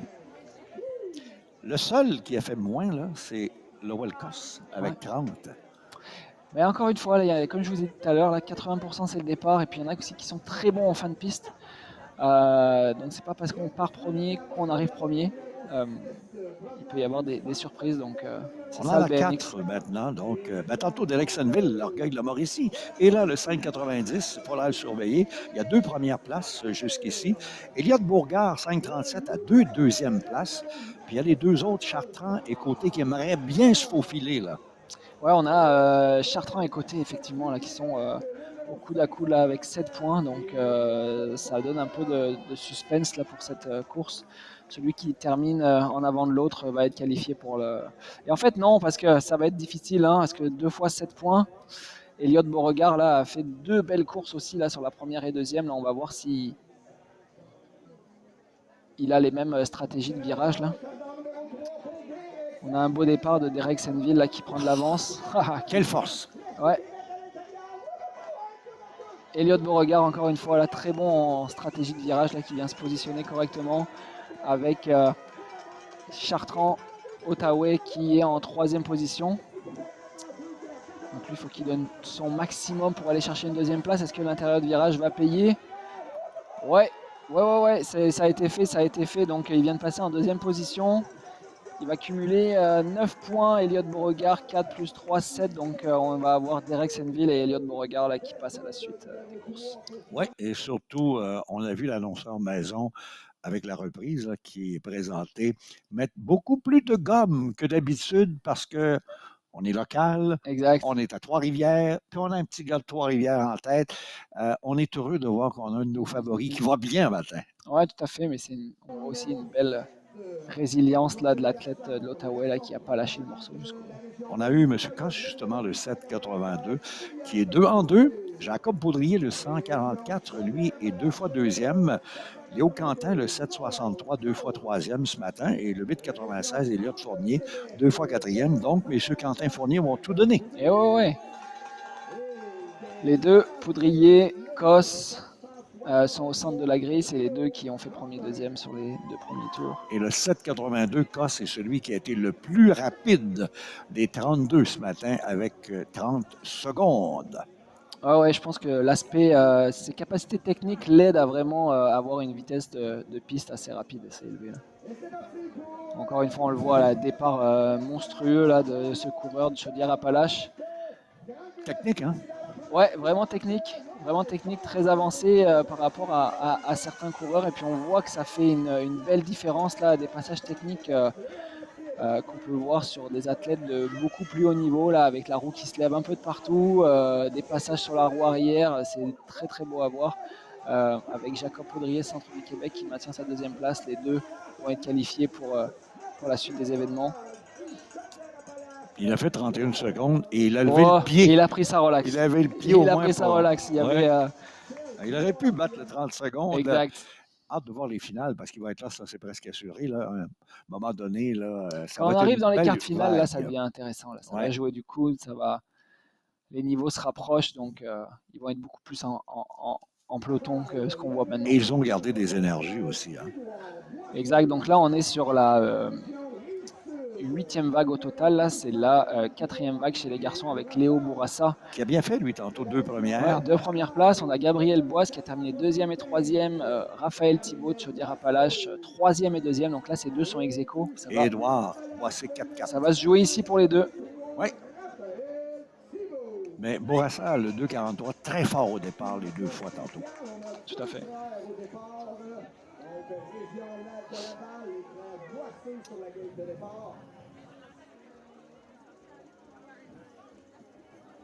On va voir là qui est-ce qui prend les devants là pour le départ.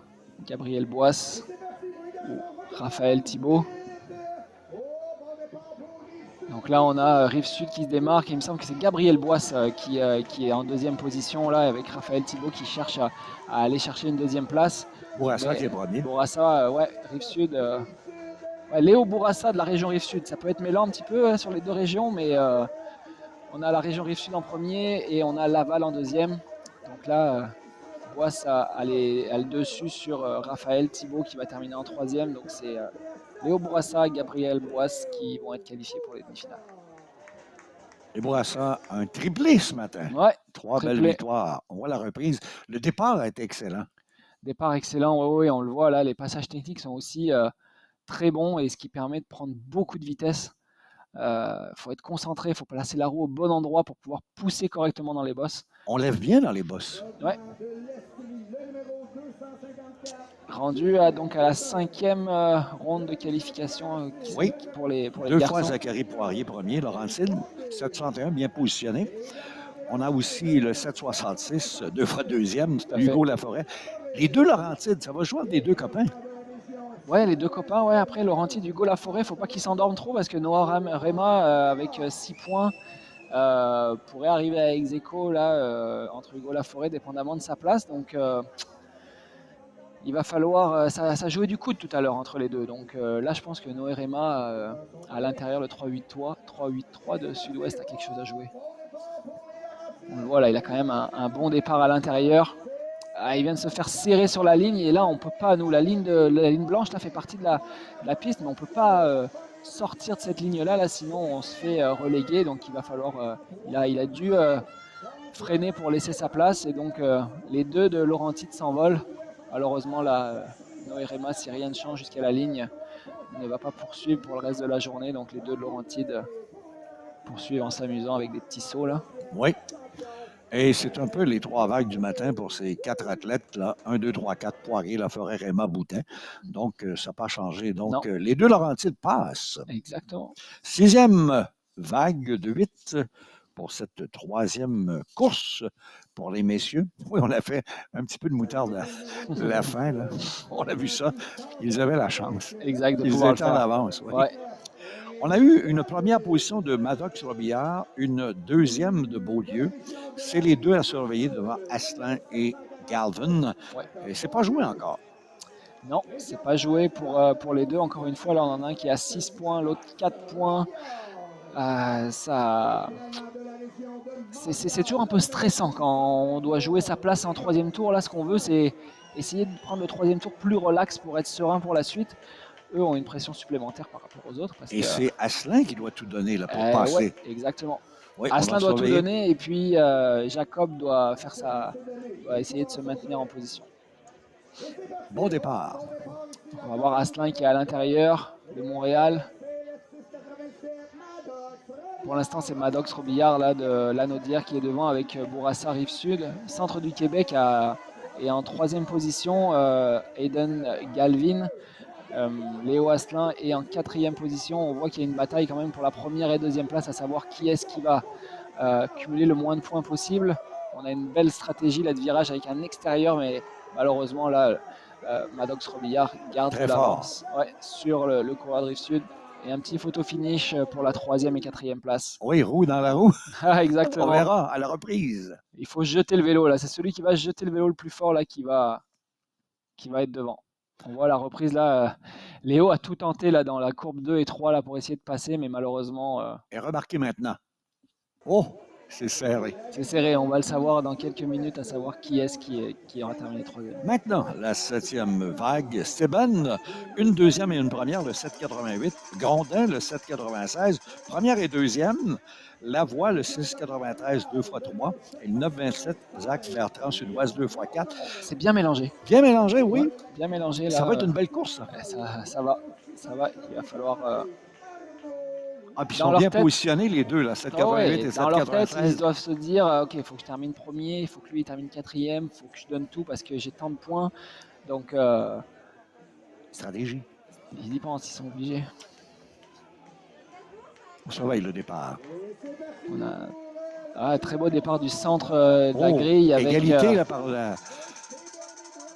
Avec Carlos Teben et Guillaume Grondin de Montréal. Là, c'est Grondin de Montréal qui prend les devants là, sur la course. Teben en 2e position. Légère perte de contrôle, mais rien à craindre là, mis à part que Teben tente de prendre le devant. Là.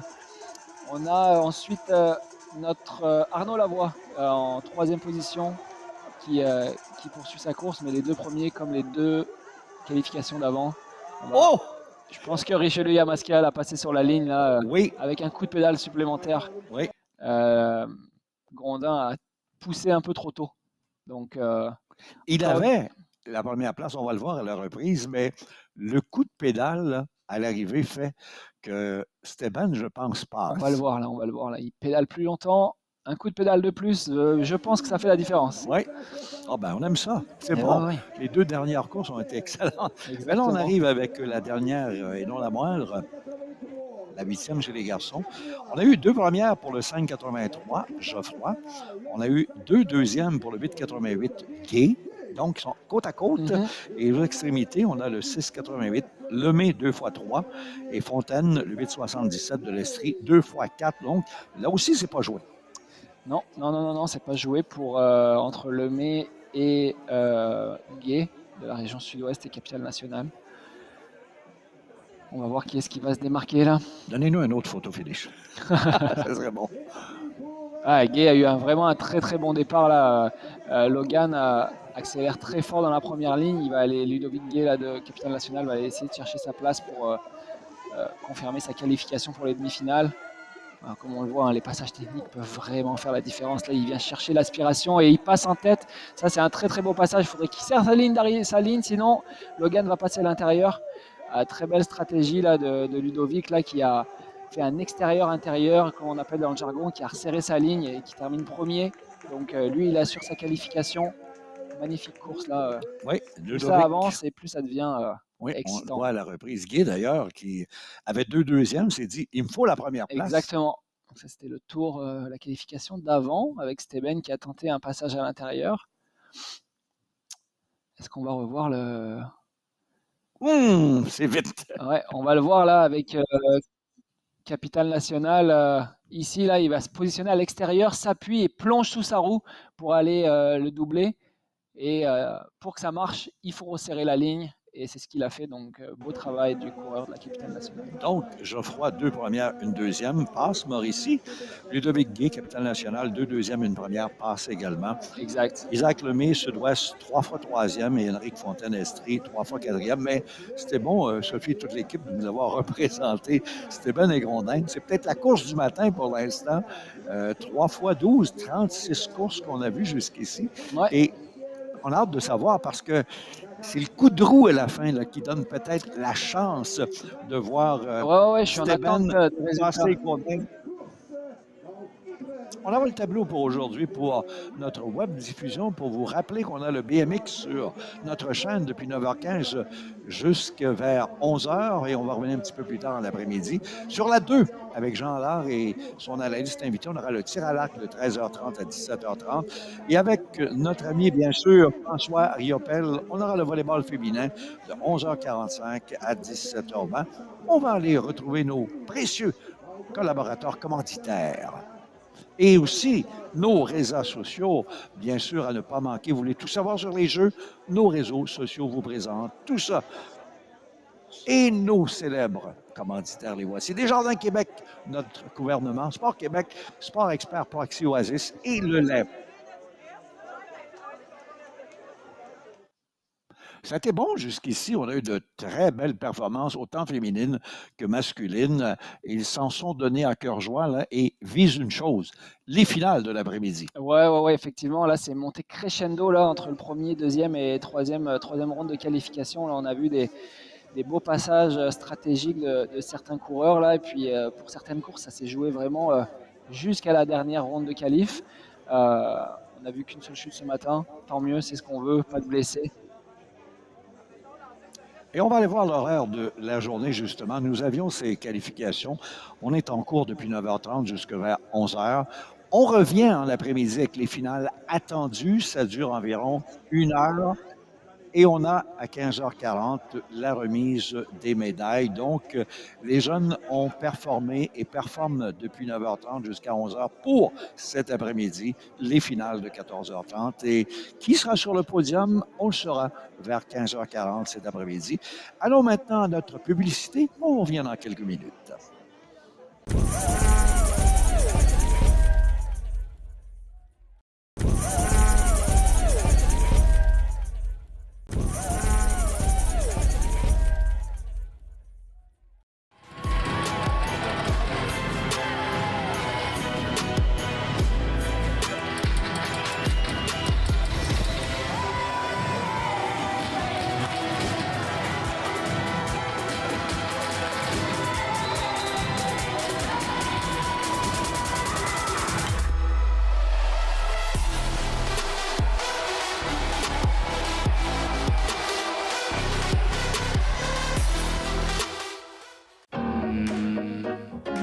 Moi, je veux acheter une maison. Dans le bois. Assez grande pour avoir un atelier. Faire découvrir ma musique. Retourner à l'école. Finir mon doctorat. Investir dans un gym. Investir pour les études de mon petit-fils. Accompagner la future génération d'entrepreneurs. Aller en Italie avec ma maman. L'ambition a 7,8 millions de visages. Depuis 125 ans, l'ambition a un nom.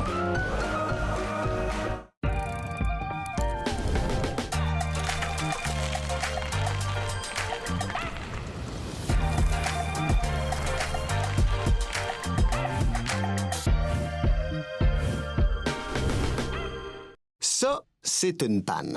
Ça dépanne. Ça aussi, c'est une panne. Ça dépanne. Panne, dépanne. Panne, dépanne. Panne, dépanne. Proxy, ça dépanne.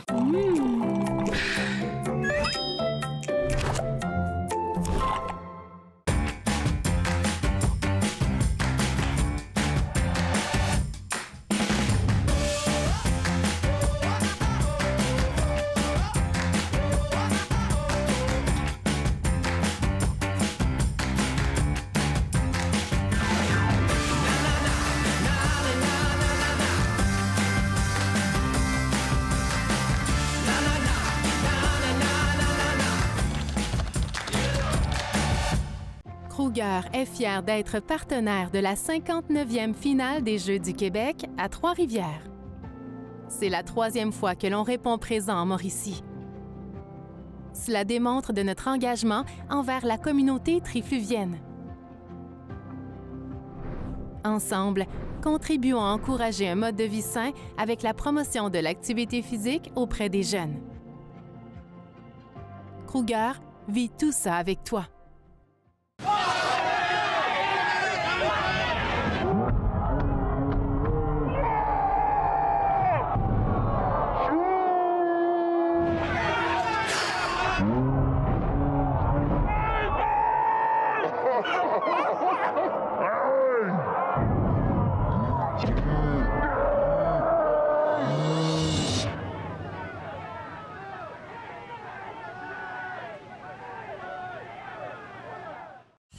Mallette, c'est des comptables et bien plus. On est les conseillers privilégiés des entreprises et on les accompagne dans leur croissance. On crée des milieux de travail enrichissants et on s'investit dans notre communauté. Ici, on conseille, on évolue et on innove ensemble. Mallette, des comptables et bien plus.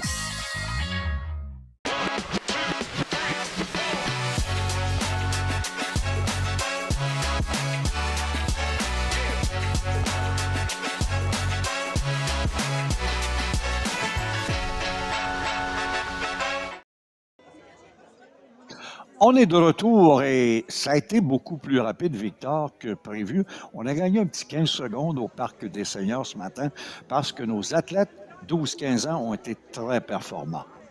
Oui, effectivement, on a eu de belles courses ce matin là, qui ont déterminé les qualifiés pour les rondes de finale cet après-midi. On va avoir donc 4 quarts de finale pour les garçons, 2 demi-finales pour les filles, donc 2 demi-finales pour les garçons aussi. Donc là, on a déjà la liste des personnes qui vont être qualifiées. Donc là, pour le moment, les athlètes sont en repos, s'hydratent, se nourrissent, reprennent de l'énergie, discutent avec les entraîneurs. Ils vont dîner également. Ils vont dîner, tout à fait. Donc, et nous, on va revenir vers 14h15 puisque ça reprend à 14h30. Environ jusqu'à 15h30, on aura les cérémonies protocolaires, remise de médailles à 15h40. Donc, on voit le tableau là, qui l'indique bien. On avait les courses de qualification 9h30, 11h. Ça s'est terminé un petit 15 minutes d'avance. 14h30, on a les finales et demi-finales auparavant. Nous, on sera là vers 14h15 en studio. Et à 15h40, la remise des médailles. Et là, ça se termine parce que c'est 3 jours pour le BMX. On avait gardé la 4e journée s'il y avait eu de la pluie.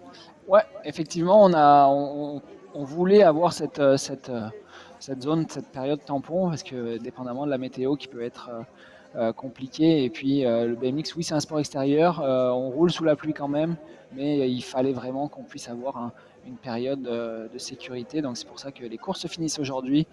Cet après-midi, là, on va avoir droit à de belles compétitions. On avait 16 filles ce matin, 3 courses chacune, et on en gardait pour les demi-finales et finales de l'après-midi. On connaît maintenant les noms qu'on peut nommer.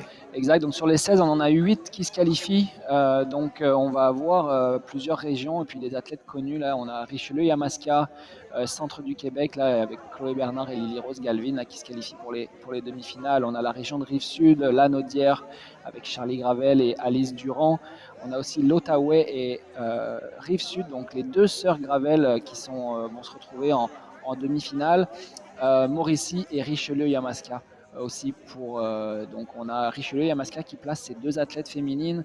On a Rive-Sud qui place ses 2 athlètes féminines en demi-finale. Donc ça ça va nous donner de belles compétitions. Et chez les garçons, c'est pareil, on a aussi 16 qualifiés, donc là 4 quarts de finale à 4 coureurs, avec un beau mix des régions, Capitale-Nationale, Chaudière-Appalaches, Mauricie, l'Est du Québec, là, qui est le seul représentant de sa région qui, lui, passe à la suite des courses.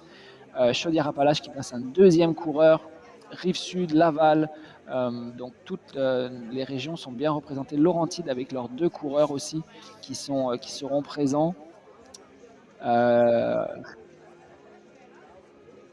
Donc on a aussi Rive-Sud, comme je vous l'ai dit, Laurentides qui vont être représentés par leurs 2 coureurs. Chaudière-Appalaches, malheureusement, Capitale-Nationale auront seulement la présence de Ludovic Gay pour les phases de demi-finale. Mauricie qui place, il me semble, ses 2 coureurs aussi. Donc j'ai hâte de voir ce que ça va donner cet après-midi parce qu'on va, je pense, avoir des courses très serrées. Et chez les filles, il n'y a pas de surprise dans un sens parce qu'on l'attendait. Chloé Bernard de Richelieu-Yamaska passe avec Lily Rose Galvin du centre du Québec. On a Charlie Gravel avec Alice Durand, Rive-Sud de la Naudière, comme tu le disais. Tout à fait. On a Lydiane Lafleur et une belle surprise, Roxane Gravel, donc Outaouais, Rive-Sud. Et ça se termine avec Yasmine Drolet-Mauricie et Florence Verrier, Richelieu-Yamaska. Chez les garçons, on a Xavier Marin qu'on attendait, il va être là. On a aussi une surprise, Tom Veilleux de Chaudière-Appalaches, celui qu'on veut voir ici à Mauricie, l'orgueil de Trois-Rivières, Derek-Senneville, quelle belle performance, 3 en 3, il passe automatiquement. Avec l'autre surprise, Elliott Beauregard de l'Est du Québec. On a aussi Lowell Coast, pas de surprise, Jacob Poudrier, centre du Québec est là. Léo Bourassa, pas de surprise, Gabriel Boisse passe également. Et aussi, Exact Poirier et Hugo Laforêt, les 2 Laurentides. On a aussi Jacob Beaulieu, Rive-Sud et Maddox-Urbillard-Lanaudière. Carlos Teben, Richelieu-Yamaska, Guillaume Grondin, Montréal, belle performance. Et les 2 derniers, non les moindres, Logan Geoffroy, Mauricie, là aussi, on en a un deuxième de la Mauricie et dans le top 16 là, des 32 du départ et Ludovic Guay de la Capitale-Nationale. Donc, cet après-midi, là, ça va se dérouler avec d'abord les demi-finales. Quarts finales des garçons, suivi après, il va y avoir une pause pour qu'ils puissent récupérer, puis les demi-finales des filles et des garçons vont se faire en même temps. Puis on va suivre ensuite par les finales. Donc, on a environ un beau 20 minutes d'action. Oui, un beau 20 minutes d'action, tout à fait. Qui va nous amener nos 3 garçons et nos 3 filles sur le podium pour les médailles. Exactement. Et on rappelle, on avait un petit tableau plus tôt ce matin de BMX là, qui nous disait qu'après 2 jours de compétition et 9 médailles remises, la Rive-Sud avait 1 d'or, 2 d'argent pour 3. Et Richelieu-Yamaska, 1 d'or et 1 d'argent. Non, mais 1 de bronze. Oui, pour 2.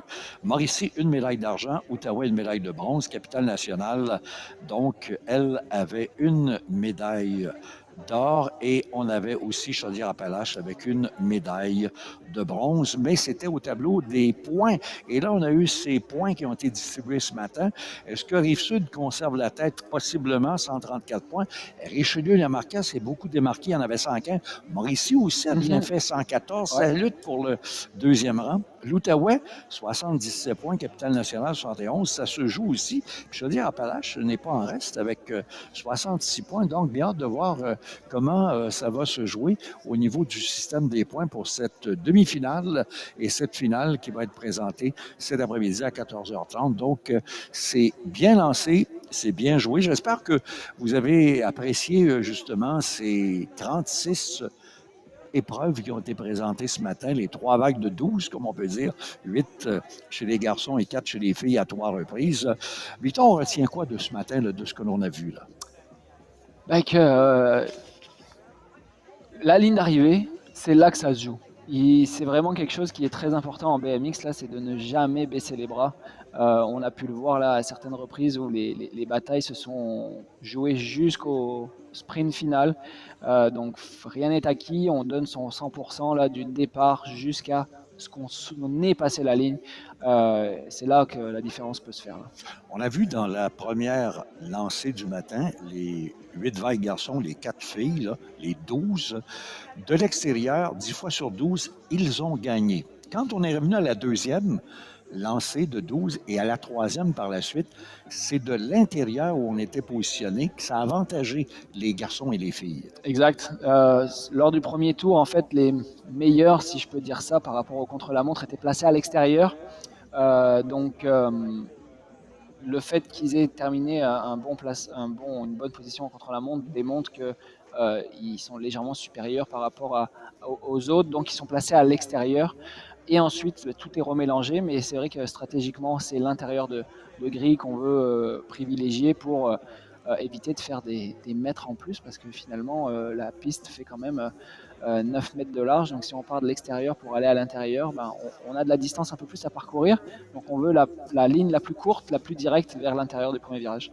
Donc ça promet pour cet après-midi à 14h30 avec 8 filles en demi-finale et finale, et on aura 16 garçons demi-finale, finale. Donc, on coupe de la moitié, il en reste pour ce que l'on appelle le dessert en après-midi.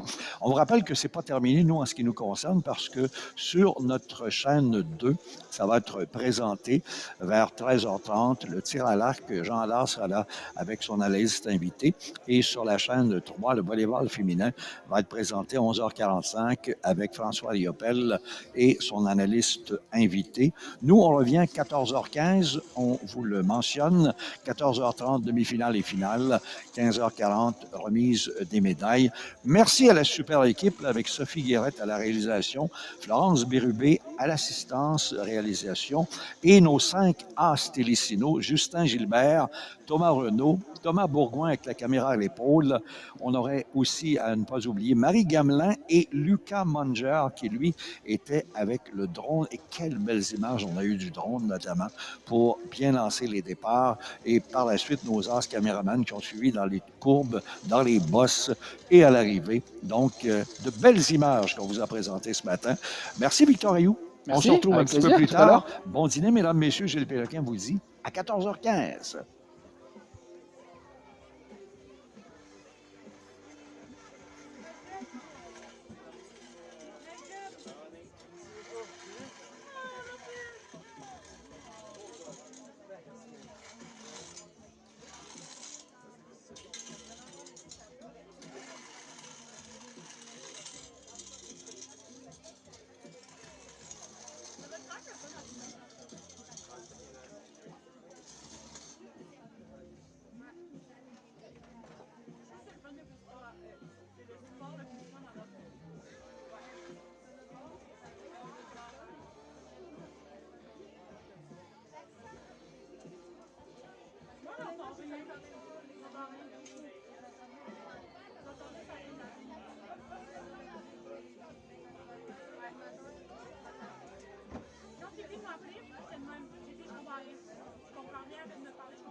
Let's go!